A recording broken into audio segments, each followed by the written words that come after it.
எல்லா மன்னர்களையும் நாடுகளையும் ஒரே படையெடுப்பில் கைப்பற்றினார். ஏனெனில் இஸ்ரேலின் கடவுளாகிய ஆண்டவர் இஸ்ரேலுக்காக போரிட்டார்.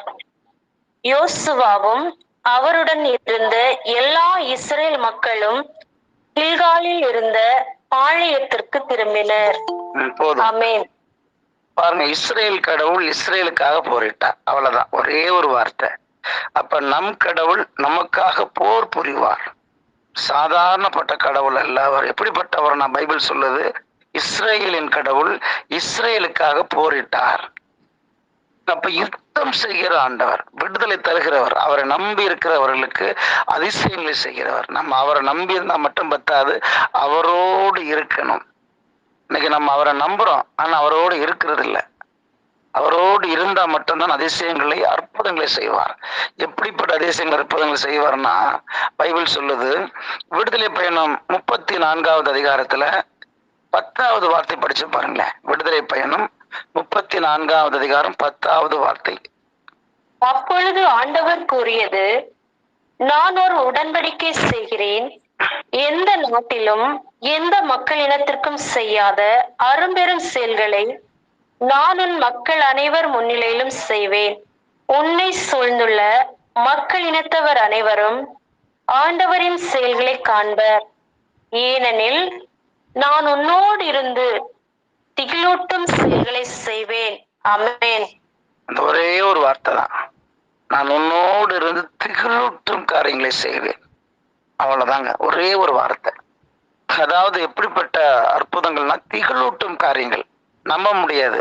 இப்ப சாதாரண காரியம் நம்பலாம், ஆனா திகிலூட்டும் காரியங்கள் எப்படி நடந்துச்சு, எப்படி சாத்தியம், எப்படி எனக்கு இந்த 1 கோடி ரூபாய் கடன் ஆண்டவர் அடைச்சார், எப்படி எனக்கு இந்த தீர முடியாத கேன்சர் நோய் சுகமாச்சு, எப்படி எனக்கு இத்தனை ஆண்டுகள் குழந்தை இல்லாத எனக்கு குழந்தை பாக்கியம் கிடைச்சிச்சு, எப்படி எனக்கு ஆஸ்பத்திரியில சொல்லியிருந்தாங்க குழந்தை பெற்றுக்கொள்வதற்கான சாத்தியம் இல்லை, ஆஸ்பத்திரியில சொன்னாங்க, ஆனா எனக்கு எப்படி குழந்தை பிறந்துச்சு.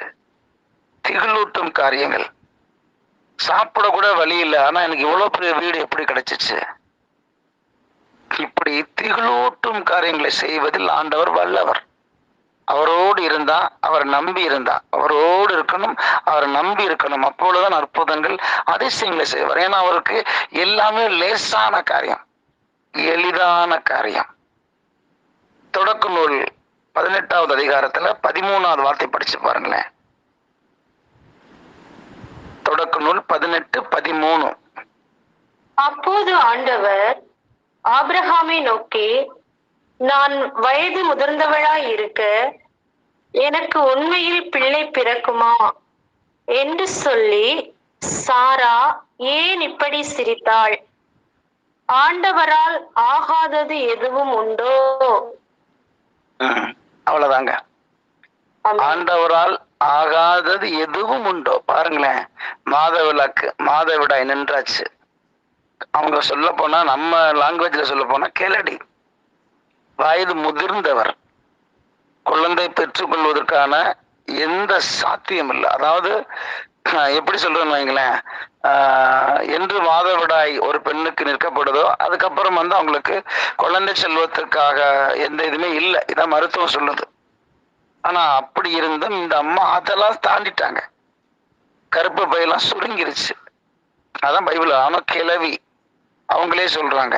அப்படிப்பட்ட அந்த பெண்ணிடம் கூட குழந்தை செல்வத்தை ஆண்டவர் கொடுக்கிறது அவருக்கு லேசான காரியம். அப்ப நம்ம கடவுள் எப்படிப்பட்டவர்னா, சர்வ வல்லவர், அதிசயங்களை செய்கிறவர். அப்ப நமக்கு அற்புதங்கள் அதிசயங்கள் நடக்கலைன்னா என்ன காரணம்? நான் ஆண்டவரோடு இருக்கிறேன்னா, அவர் என்னோடு இருக்கிறாரா? நான் நம்பி இருக்கிறது யார? மனிதரையா இல்ல ஆண்டவரையா? அப்புறம் யோசித்து பார்க்கணும். அப்ப என் வாழ்க்கையிலும் அற்புதங்கள் அதிசயங்கள் திகிலூட்டும் காரியங்கள் செய்யணும்னா ஆண்டவரோடு இருக்கணும். அவ்வளவுதாங்க. நான் ஆண்டவரோடு இருக்குதுன்னு சொல்றது என்னன்னா, பாவங்களை தவிர்ப்பது. அவ்வளவுதான். நான் டெய்லி பூசைக்கு போறேன், நற்கரணை வாங்குறேன், நற்கரணை ஆண்டவரை சந்திக்கிறேன், இது ஆண்டவரோடு இருக்கிறது இல்லை. எவன் ஒருவன் பாவங்களை தவிர்க்கிறானோ அவன் தான் ஆண்டவரோடு இருக்கிறான். நம்ம நிறைய பேர் என்ன முரட்டு பக்தர்களா மாறிட்டோம். நம்மள்ட்ட இருக்கிற ஊனியல்புகள் பாவங்கள் எல்லாம் செய்யறத தூக்கி என்று எரிகிறோமோ, அன்னைக்கு தான் ஆண்டவரோடு இருக்கிறேன், அன்னைக்கு தான் எனக்கு அவர் திகிலூட்டும் காரியங்களை செய்வார். பாருங்க, பைபிள்ல ஒரு திகிலூட்டும் காரியங்கள் கடவுள் என்ன செய்தான்னு பாருங்களேன். நான் உங்களுக்கு கதை மாதிரி சொல்றேன், நீங்க அதை தயவு செய்து தூங்குறதுக்கு முன்னாடி இதை படிச்சுட்டு நீங்க தூங்குங்க. 2 அரசர்கள் 6வது அதிகாரம் 7வது அதிகாரம் மட்டும் நீங்க முடிஞ்சுன்னா தயவு செய்து படிச்சு பாருங்களேன். அதுல என்னன்னா எலிசாவை பத்தி தான் இருக்கும். அந்த சிறிய அரசன் என்ன செய்வானா, இஸ்ரேல் அரசனை கொள்வதற்கு ஆட்களை அனுப்புவான். அப்ப எலிசா என்ன பண்ணுவார், இஸ்ரேல் அரசன் ஆளை அனுப்பி அங்க போகாதீங்க, அங்க போனீங்கன்னா உங்களை கொன்றுவாங்க, சிறிய படைகள் வந்திருக்குன்னு சொல்லுவார். உடனே இஸ்ரேல் அரசன் என்ன பண்ணுவார், ஆள் அனுப்பி பார்ப்பாரு, அங்க அந்த சிறிய படைகள் இருக்கும், தப்பிச்சிருவார். இது போல நிறைய தடவை எலிசா காப்பாத்தி விட்டார். சிறிய அரசனுக்கு பயங்கர கோபம். ஒவ்வொரு தடவையும் பிளான் பண்ணி நம்ம செய்யறோம். ஆனா எப்படி இதை எவன் காட்டி கொடுக்கறான்? அப்ப நம்ம சிறிய நாட்டுக்குள்ளேயே ஒரு ஒற்றன் இருக்கிறான், அவன் தான் இதெல்லாம் செய்யறான்னு சொல்லி சிறிய அரசன் சொல்லும் பொழுது அங்குள்ளவர் சொல்வார்கள், நம்ம படையில இராணுவத்துல ஒரு ஒற்றனும் கிடையாது. அங்க இஸ்ரேல் நாட்டுல ஒரு இறைவாக்கினர் இருக்கிறார், அவர் பெயர் எலிசா. நம்ம இங்க என்னென்ன பேசுறோமோ எல்லாம் அங்க அவருக்கு தெரியும். அவரை ஃபர்ஸ்ட் நம்ம போட்டு தள்ளிட்டோம்னா இஸ்ரேல் தேசத்தால கைப்பற்றலாம் அப்படின்னு முடிவெடுத்து இரவோடு இரவா இஸ்ரேல் எலிசாவை பிடிக்க சிறிய இராணுவம் ஃபுல்லா கம்ப்ளீட்டா வந்துருவாங்க, ஒரு தனிப்பட்ட மனிதனை பிடிக்க. ஆனா எலிசாவை பாதுகாக்க விண்ணகத்துல இருந்து நெருப்பு தேர்கள் நெருப்பு குதிரைகளும் வந்திருக்கும். அப்ப எலிசா என்ன செய்வார், சுத்தி இருந்த எல்லா ராணுவ வீரர்களையும் அத்தனை பேருடைய கண்களை குருடாக்கிட்டு இஸ்ரேல் அரசனுக்கு சொல்லுவார். இஸ்ரேல் அரசு என்ன பண்ணுவான், எல்லாரும் கொல்லவான்னு கேட்பான். கொல்ல வேண்டாம், இவர் நல்ல சாப்பாடு போட்டு அனுப்புன்னு சொல்லி அனுப்பிடுவார். இது நடந்தது, பைபிள்ல இருக்கு. இதற்கு பின்ன என்ன ஆகும்னா, இவ்வளவு தூரம் மன்னித்து விட்ட இஸ்ரேலுடைய அந்த பெரும் மதிப்பெல்லாம் அந்த சிறிய அரசன் மறந்து சமரியா பட்டணத்தை வந்து கைப்பற்றிடுவான். கைப்பற்றுவான முற்றுகையிட்டுருவான். எப்படி முற்றுகைனா, கடுமையான பஞ்சம் அங்க. எந்த அளவுக்குன்னா, ஒரு கழுதத்தலை 80 வெள்ளிக்காசுக்கு விற்கிற அளவுக்கு, ஒரு புறாவோட எச்சம் 5-6 வெள்ளிக்காசுக்கு விற்கிற அளவுக்கு கடுமையான பஞ்சங்க. எந்த அளவுக்கு கொடூரமான பஞ்சம்னா, 2 தாய்மார் என்ன செய்வாங்க, உயிர் வாழ்றதுக்கு ஒரு நாள் ஒரு தாய் அவனோட பெத்த குழந்தைய கொண்டு சமைச்சு சாப்பிடுவாங்க. அவங்க 2 உடன்படிக்கை செஞ்சிருப்பாங்க, என்ன அடுத்த நாள் உன் குழந்தைன்னு. ஆனா இவன் என்ன செய்வா, இன்னொருத்தி அந்த குழந்தைய ஒளிச்சு வச்சுக்கிருவா, குழந்தை கொடுக்க மாட்டான். இப்படிப்பட்ட பஞ்சமான காலத்துல தாங்க ஒரு சம்பவம் நடக்கும். என்னன்னா, இஸ்ரேல் அரசு இதெல்லாம் கேள்விப்பட்டு, இதுக்கெல்லாம் என்ன காரணம், அன்று இந்த எலிசா அத்தனை போர் வீரரையும் கொண்டு போட்டிருந்தா இது நடந்திருக்காது.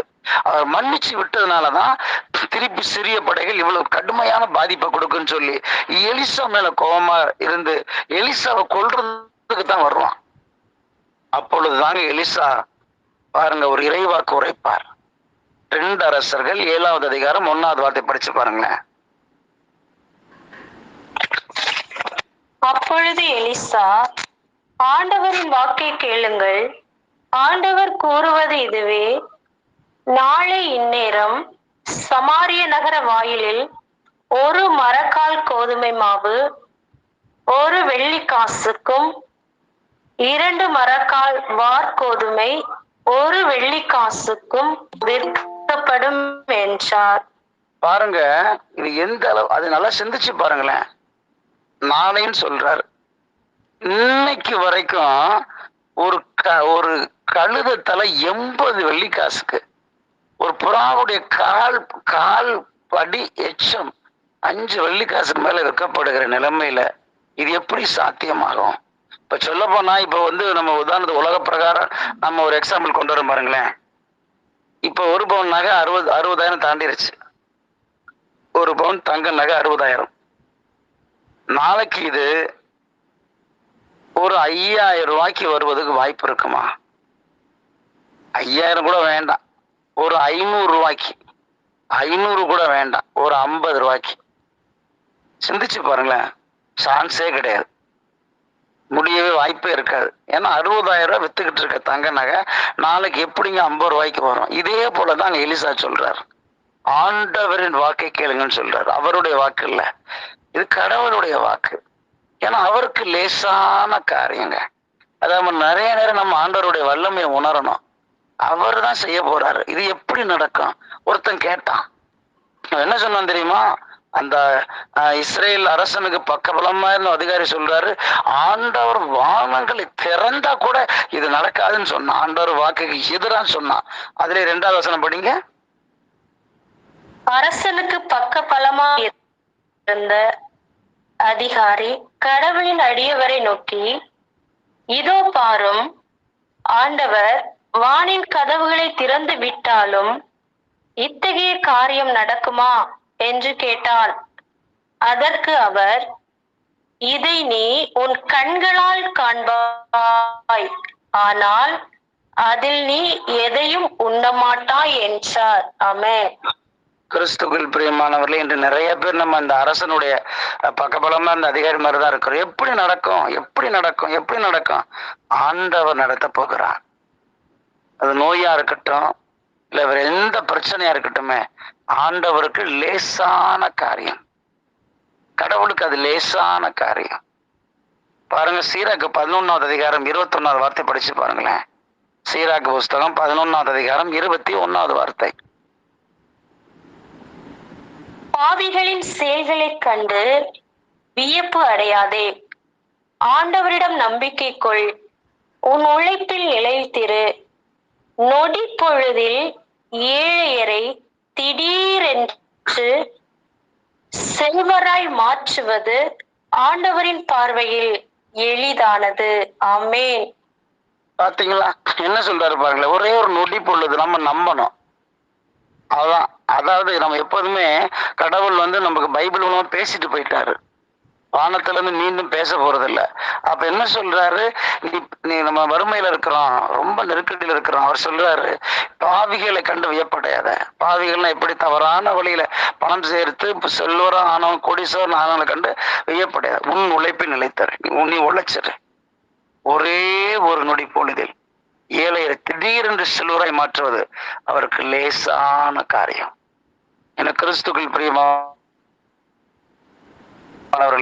ஆண்டவர் எப்படிப்பட்டவர்னா அதிசயங்களை செய்கிறார், அற்புதங்கள் செய்கிறார். இங்க பாருங்க, எலிசா மூலமா சொல்லிட்டார், ஒரு கோதுமை, ஒரு மரக்கால் கோதுமை 1 வெள்ளிக்காசுக்கும், 2 மரக்கால் வார்கோதுமை 1 வெள்ளிக்காசுக்கும் நடக்கும்னு சொன்னார்.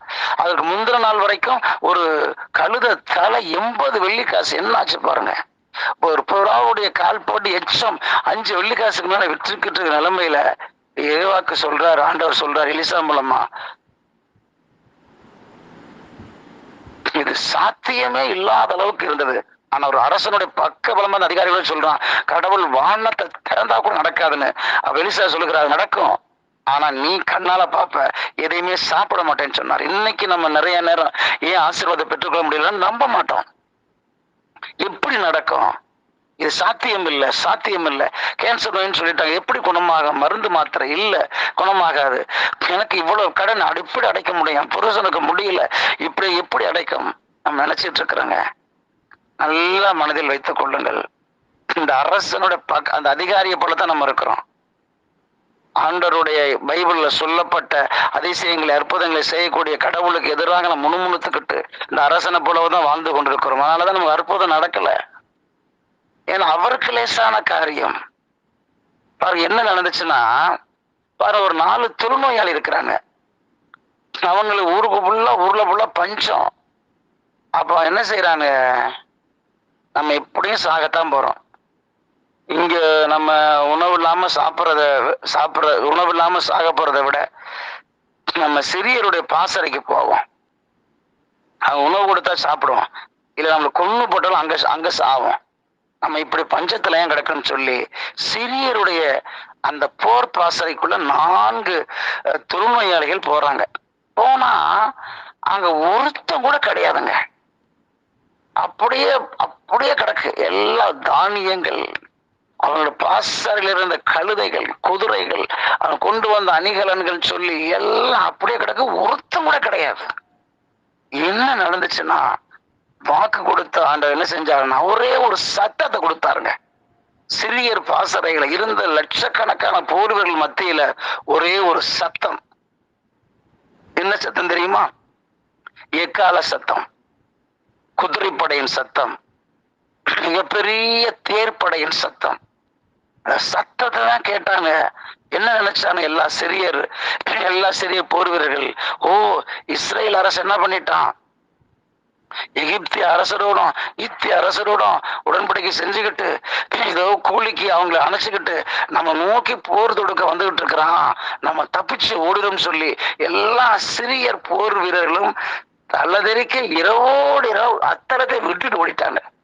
அவங்க ஒரு யுத்தம் நடக்கிறதா எவ்வளவு தான், எவ்வளவு உணவுப் பொருட்கள் அங்க இருக்கும். ஏன்னா எல்லாம் ராணுவ வீரர்களுக்கு தேவையான உணவுகள்லாம் இருக்கும். அத்தனத்தையும் விட்டுட்டு போயிட்டான். பாருங்களேன், வசனம் பைபிள் தெளிவா சொல்லணும். 2 அரசர்கள் 7வது அதிகாரம் 6வது வார்த்தை படிச்சு பாருங்களேன்.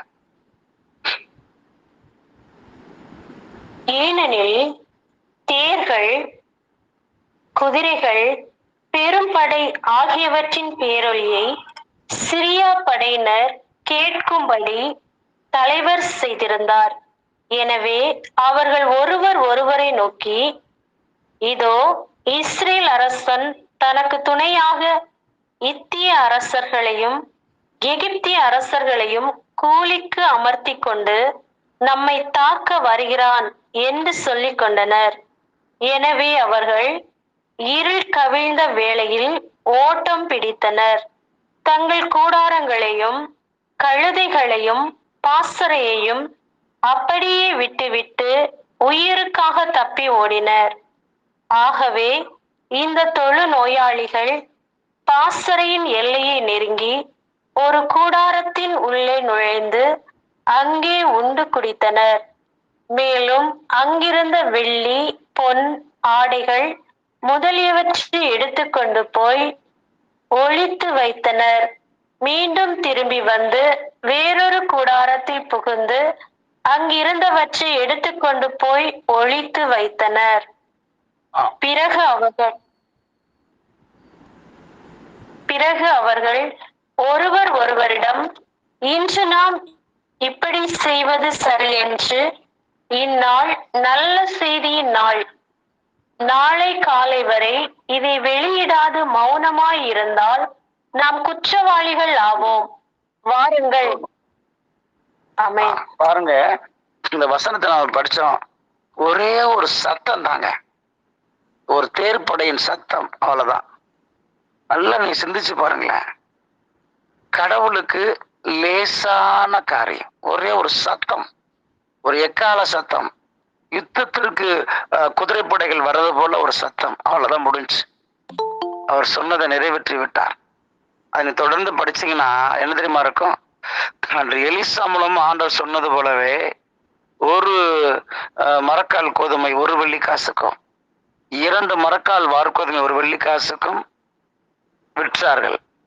ஆனா அந்த வாக்குறுதி எதிர்த்த அந்த அரசனுடைய அதிகாரி மக்கள் உணவுப் பொருட்களை வாங்கிக்கிட்டு ஓடி வரும் பொழுது அவனை மிதிச்சு அவன் கண்ணால பார்த்தான். ஆனா ஒரு வாய் கூட அவன் சாப்பிட, செத்து போயிட்டான். இன்னைக்கு நம்ம அப்படித்தாங்க. நிறைய நேரம் இது எப்படி நடக்கும் சொல்லி இன்று வரை நம்ம வாழ்க்கையில் அதிசயம் நடக்கல. இது எப்படி சாத்தியம், எப்படி இந்த நோய், நல்லா நிறைய நோய்களை பார்த்துருக்கிறேன். கேன்சர் நோயெல்லாம் வந்துரு, எப்படி இது குணமாக, அப்படி சொல்லி இறந்துட்டாங்க. ஒரு சில பேருக்கெல்லாம் ஜெபம் பண்ணி நிறைய நோய்கள் குணமாயிருக்கு. ஒரு சில பேருக்கு குணமாகல. என்ன காரணம்னா அவங்க கடவுளுடைய அற்புதத்தை விட அந்த மருத்துவர்கள் சொன்னதை மட்டும்தான் ஆழமா தியானிப்பார்கள். இதுக்கு மருந்து இல்லை. அப்ப அற்புதம் செய்யக்கூடிய ஆண்டவருடைய இறைவார்த்தை செயலிழந்து போகும். நம்ம அந்த அரசனுடைய அதிகாரி போலத்தான் நிறைய நேரம் இது எப்படி நடக்கும் சொல்லியே நாம் நிறைய அதிசயங்களை நாம் மிஸ் பண்ணிட்டோங்க. அப்ப என் வாழ்க்கையில் அதிசயங்கள் நடக்கணும்னா, அற்புதங்கள் நடக்கணும்னா பைபிளை படிக்கணும். அது ஏன்னா அதை செய்கிறவர் ஆண்டவர், நான் கிடையாது. என் சார்பா அவர் செய்ய போகிறார். என் சார்பா அவர் தான் செய்ய போகிறார். பாருங்க இங்க என்ன நடந்துச்சு, சிறியர் படையில போய் கடவுள் ஒண்ணும் பண்ணல, ஒரே ஒரு சத்தம், அவ்வளவுதான் முடிஞ்சு.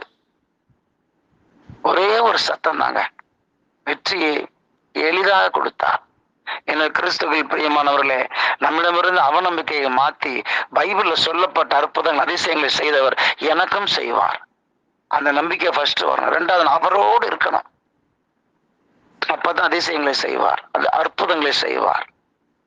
என கிறிஸ்துக்கள் பிரியமானவர்களே, அதிசயங்களை செய்கிறவர் நம்மளோடு இருக்கிறார், அற்புதங்களை செய்கிறவர் என்னோடு இருக்கிறார், எனக்காக யாவற்றையும் செய்து முடிக்கிறவர். அவர் எப்படிப்பட்டவர்? நான் திருப்பாடல் 138 8வது வார்த்தை படிச்சு பாருங்களேன். திருப்பாடல் 138 8.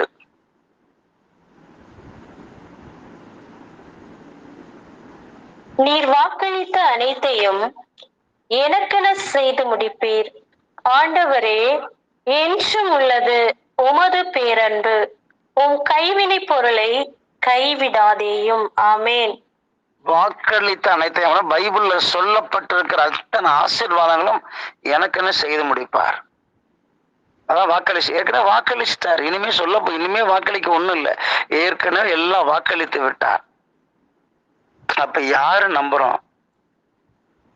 யாரதான் அபகரித்துக் கொள்ள போறோம், சுதந்திரத்துக் கொள்ள போறோம்னா முழுக்க முழுக்க ஆண்டவரோடு இருப்பவர்கள் மட்டும்தாங்க. பாருங்க, பைபிள்ல இன்னொரு சம்பவத்தை நான் சொல்றேன், எல்லாருக்கும் தெரிந்த சம்பவம் தான். அம்மோனியர், அதாவது மோவாபியர், சேயீர், 3 நாடுகள் சேர்ந்து படையெடுத்து வராங்க யூதா அரசன் யோசபாத்துக்கு எதிராக. கடற்கரை மணலை போல இருக்கிறாங்க. அப்ப கடவுள் என்ன செஞ்சாரு தெரியுமா? அதாவது யோசபாத் அரசனுடைய அந்த அழுகை கண்ணீரை பார்த்து யாகேசேல்னு சொல்லக்கூடிய ஒரு லேவியர் மேல இறங்கி வர்றார். இறங்கி வந்து இறைவாக்கு சொல்றார், நீங்க யுத்தத்துக்கு போங்க, போரிட வேண்டாம், அணிவகுத்து நின்றாலே போதும், உங்கள் சார்பா ஆண்டவர் போரிடுவார்னு சொன்னாருங்க. அப்படியே நம்பினாங்க அந்த மக்கள், அத்தனை பேரும் நம்பினாங்க. யூதாரசன் சொல்றாரு, ஆண்டவரோட இறைவாக்க சொல்வதை கேளுங்க சொல்லிட்டு ஒருத்தர் கூட போருக்கு ஆயுதம் கொண்டு போனாங்க. என்ன தெரியுமா கொண்டு போனாங்க? துதியை தான் கொண்டு போனாங்க. பாடகர்களை நியமித்தார். பாடகர்களை மட்டும் முன்னாடி அனுப்பி அத்தனை பேரும் ஆயுதம் இல்லாமல் யுத்தத்திற்கு போனார்கள். கடவுள் என்ன செஞ்சாரு தெரியுமா? நீங்க படிச்சு பாருங்க. 2 குறிப்பேடு 20வது அதிகாரத்துல 22 23 வசனம் படிச்சு பாருங்களேன். அவர்கள் ஆண்டவரை புகழ்ந்து பாட தொடங்கிய போது யூதாவை எதிர்த்து வந்தவர்களான அம்மோனியரையும் மோவாபியரையும் சேயீர் மலை நாட்டவரையும் ஒருவருக்கொருவர் பகைவராக்கி முறியடித்தார் ஆண்டவர். முதலில் அம்மோனியரும் மோவாபியரும் சேர்ந்து சேயீர் மலை நாட்டவரை அடியோடு அழித்தனர். இவ்வாறு சேயீர் மக்களை தீர்த்து கட்டிய பின் தங்களுக்குள் ஒருவர் மற்றவரை வீழ்த்தி அழித்துக் கொள்வதில் உதவினர். யூதா மக்கள் பாலைநில காவல் மேட்டுக்கு வந்து படைத்திரளை பார்த்த போது நிலத்தில் பிணங்களே கிடப்பதையும் யாருமே உயிர் தப்பவில்லை என்பதையும் கண்டு கொண்டனர். உடனே யோசபாத்தும் அவர் மக்களும் அவர்களின் உடைமைகளை கொள்ளையிட வந்தனர். அவர்களிடையே பொருட்களும் ஆடைகளும் விலையுயர்ந்த அணிகளும் அவர்கள் சுமக்க முடியாத அளவுக்கு மிகுதியாக கிடக்க கண்டனர். அவை எவ்வளவு மிகுதியா இருந்தவெனில் அவற்றை கொள்ளையிட 3 நாட்கள் போதும். பாத்தீங்களா? இதான் கடவுளுடைய அற்புதம். யுத்தத்துக்கு வந்த அந்த 3 அரசர்களும் ஒன்றா இருந்தாங்க. அம்மோனியர், மோவாபியர், சேயீர். கடவுள் என்ன செஞ்சாரு பாத்தீங்களா? ஒருவருக்கொருவர் பகைவராக்கினார். அப்படியே அன்புல அப்படியே கொள்ளையடிக்கலாம்னு சொல்லி இஸ்ரேல் தேசத்தை, அந்த யூதா தேசத்தை கொள்ளையடிக்கலாம்னு சொல்லி ஒண்ணுக்குள்ள ஒன்னா வந்து அவர்களுக்குள்ள சண்டையை முட்டி விட்டார். ஃபர்ஸ்ட் 2 பேரும் சேர்ந்து ஒருத்தன் அடிக்கிறாங்க, அடுத்து 2 பேருக்குள்ள அடிச்சுக்கிட்டு ஒருத்த கூட பாக்கி இல்லைங்க. ஆண்டவருக்கு லேசான காரியம். அப்ப என்னைக்கு நம்ம ஆண்டவரோடு இருக்கிறோம், அன்றுதான் எனக்காக யுத்தம் செய்வார். பைபிள படிக்கிறோம். யோசபாத் அரசன் ஆண்டவருக்குள்ள இருந்தார், வெளியில கிடையாது. எனவேதான் ஆண்டவர் யோசபாத்துக்காக யுத்தம் செய்தார். இன்னைக்கு நான் ஆண்டவருக்குள்ள இருக்கிறேன்னா வெளியில இருக்கிறேன்னா? உள்ள இருந்தா மட்டும்தான் திகிலூட்டும் காரியங்களை செய்வார். வெளியில இருந்தனா என் வாழ்க்கையில் கண்ணீரும் கவலையும் மட்டும்தாங்க இருக்கும். எனவே நம்ம என்ன செய்யணும் தெரியுமா? எனக்காக அதிசயங்களை செய்கிற தேவன், எனக்காக அற்புதங்களை செய்கிற தேவன், எனக்கு ஒரு அற்புதம் செய்யணும்னா நான் ஆண்டவரோடு இருக்கணும். அப்படின்னா நல்ல பாவ சங்கீதம் எடுத்து செஞ்ச பாவங்களை எல்லாம் அறிக்கையிட்டு நீ பாவம் செய்யறதுன்னு சொல்லி உறுதிமொழி எடுத்து சின்ன சின்ன பாவங்களையும் வெறுக்கிற அளவுக்கு நான் என்னைக்கு வருகிறேனோ அன்னைக்கு தான் ஆண்டவரோடு இருக்கிறேன். நிறைய பேர் என்ன செஞ்சிருவோம்? பாவத்துல இருந்துகிட்டே ஜெபம் பண்ண கத்துக்கிடுவோம், பாவத்துல இருந்துகிட்டே துதிக்க கத்துக்கிடுவோம், பாவத்துல இருந்துகிட்டே வாழ கற்றுக்கொள்வோம், பாவத்துல இருந்து கொண்டே ஆண்டவரை தியானிக்க கற்றுக்கொள்வோம், பாவத்துல இருந்து கொண்டே பைபிளை படிக்க ஆரம்பிச்சிருவோம், பாவத்துல இருந்து கொண்டே போதிக்க ஆரம்பித்து விடுவோம், பாவத்துல இருந்து கொண்டே வாழ நம்ம கற்றுக்கொள்வோம். அன்று ஆண்டவரோடு நாம் இருக்க போவதில்லை, அவரும் என்னோடு இருக்க மாட்டார். பைபிள்ல சொல்லப்பட்ட எந்த அற்புதம் எனக்கு நடக்காதுங்க. அப்ப கடவுள் என் சார்பா யுத்தம் செய்யணும்னா நான் என்ன செய்யணும் என்று பாவத்தை தூக்கி எறியணும். அன்றுதான் என் சார்பாக வருவார். என் பிரச்சனைகள் அவருடைய பிரச்சனைகளாக மாறும். என்னுடைய கண்ணீர்களுக்கு அவர் நிச்சயம் பதில் தருவார். என் கண்ணீர் துளிகளை அவர் தோற்பையில் பிடித்து வைத்திருப்பார். ஏன்னா நான் அவரோடு இருக்கிறேன். எனவே கிறிஸ்துக்குள் பிரியமானவர்களே, நம் அதிசயங்களை செய்கிற தேவன், நம் அற்புதங்களை செய்கிற தேவன். எனக்கு ஒரு அற்புதம் செய்யணும்னா நம்ம என்ன செய்யணும்? யோசபாத் அரசனை போல ஆண்டவரோடு இருக்கணும், எலிசாவை போல ஆண்டவரோடு இருக்கணும். அப்ப எனக்கு நிறைய அதிசயங்களை செய்வார், நிறைய அற்புதங்களை செய்வார். ஏன்னா அவருக்கு லேசான காரியம். பாருங்க, பைபிள்ல இன்னும் சொல்லி ஜெர்மனி முடிச்சிருவோம். 2 அரசர்கள் புஸ்தகத்துல ஒரு சம்பவம், 3வது அதிகாரத்துல ஒரு சம்பவம் இருக்கும். என்னன்னா இஸ்ரேல் மக்கள் யூத மக்கள் இஸ்ரேல் மக்கள் ஏதோ 3 பேரும் படையெடுத்து போவாங்க மோவாபியருக்கு எதிராக. போற பாதையில பாத்தீங்கன்னா விலங்குகள் படைவர்கள் தண்ணி இல்லாம தவிச்சுக்கிட்டு இருப்பாங்க. அப்ப எலிசாட்ட போய் அவங்க கேட்பாங்க, நாங்க போருக்கு போலாமா போக வேண்டாமா? தண்ணி இல்லை, எங்க மக்கள் இனங்கள்லாம் படைவர்கள் சாகுறாங்க, கொண்டு போன குதிரை எல்லா மிருகங்களும் செத்து கொண்டு இருக்குது. அப்படி சொல்லும்போது எலிசா அழகான ஒரு வார்த்தை சொல்லுவாருங்க. 2 அரசர்கள் 3வது அதிகாரம் 16-17 படிச்சு பாருங்க. அப்பொழுது அவர் ஆண்டவர் இவ்வாறு கூறுகிறார், இந்த பள்ளத்தாக்கு எங்கோ வேண்டுங்கள். ஏன் நீங்கள் ஆற்றையோ மழையையோ காணப்போவதில்லை. ஆயினும் இந்த பள்ளத்தாக்கு தண்ணீரால் நிரப்பப்படும். நீங்களும் உங்கள் கால்நடைகளும் விலங்கினங்களும் நீர் அருந்துவீர்கள். இது ஆண்டவரது பார்வையில் எளிதான ஒன்று. அவர் மோவாபியரை உங்கள் கையில் ஒப்புவிப்பார். ஆமேன். பாத்தீங்களா? அவர் என்ன சொல்றார்? கடவுள் என்ன செய்யறாரு பாருங்களேன். இந்த பள்ளத்தாக்களை குழிகளை வெட்டுங்கள், காற்றும் வராது மழையும் வராது, ஆனா அவை எல்லாம் தண்ணீரை நிரப்பப்படும். இது ஆண்டவருக்கு லேசான காரியம். என்ன செய்வார் தெரியுமா ஆண்டவர்? இந்த தண்ணீர் அந்த பள்ளத்தாக்குல தண்ணீர் பெருக்கெடுத்து ஓடுங்க. மோவாபியர் கண்களுக்கு மட்டும் இது ரத்தமா தெரியும். அவங்க என்ன செய்வாங்க? ஆகா, அவங்களுக்குள்ள அடிச்சு செத்துட்டாங்க, அதுதான் அந்த தண்ணி எல்லாம் ரத்தமா தெரியுதுன்னு அவங்க கொள்ளையடிக்க வருவார்கள். இஸ்ரேல் மக்களும் யூத மக்களும் ஒன்று சேர்ந்து அத்தனை மோவாபியர் கொன்று குவித்து மிகப்பெரிய வெற்றி அடைவார்கள். பாத்தீங்களா? அப்ப ஆண்டவர் என்ன வேணாலும் செய்வார். இங்க பாருங்க, தண்ணீரை அவங்க கண்ணுக்கு, மோவாபியர் கண்ணுக்கு மட்டும் ரத்தமா காமிச்சா. அங்க ஒரே ஒரு சத்தம், சிறியர் படையர்கள் ஒரே ஒரு சத்தம் முடிஞ்சு அங்க சண்டை மூட்டி விட்டார். யோசபாத் அரசனுக்கு எதிராக வந்த 3 சம்பவத்தை பாத்தீங்கன்னா ஆண்டவர் சின்ன சின்ன விஷயம் தான் பண்ணாரு. ஆனா இஸ்ரேல் ஆண்டவரோடு இருந்த மக்களுக்கு மிகப்பெரிய வெற்றி. அப்ப இன்னைக்கு என் வாழ்க்கையில எனக்கு இருக்கிற எல்லா பிரச்சனைகளுக்கும் ஆண்டவர் பார்வையில் அது லேசான காரியம். எனவே அப்படியே கண்களை மூடி ஆண்டவரிடத்துல ஜெபிப்போம். மகா பரிசுத்தரான ஆண்டவரே, அதிசயங்களை செய்கிறவரே, அற்புதங்களை செய்கிறவரே, நான் உங்களோடு இருக்கும்போது மட்டும்தாப்பா என் வெற்றியை தருவீர். நான் என்று உம்மை விட்டு பெறுகிறனோ. 12 வயசு புனிதர் டோமினிக் சாவியோ சொன்ன வார்த்தை, பாவம் செய்வதை காட்டிலும் சாவது மேல். அப்படி என்றால் ஆண்டவரோடு இருப்பதை விரும்புகிறேன், அவரை விட்டு விலகிறத நான் விரும்பவே இல்லை. இதான் அர்த்தம். அவரோடு இருந்தால் மட்டும்தான் வாழ்க்கையில் அற்புதங்கள் அதிசயங்கள். எனவே ஆண்டவரே, நான் உங்களோடு இருக்கும்போது மட்டும்தான்ப்பா நான் வாழ்க்கையில வெற்றி பெறுவேன்.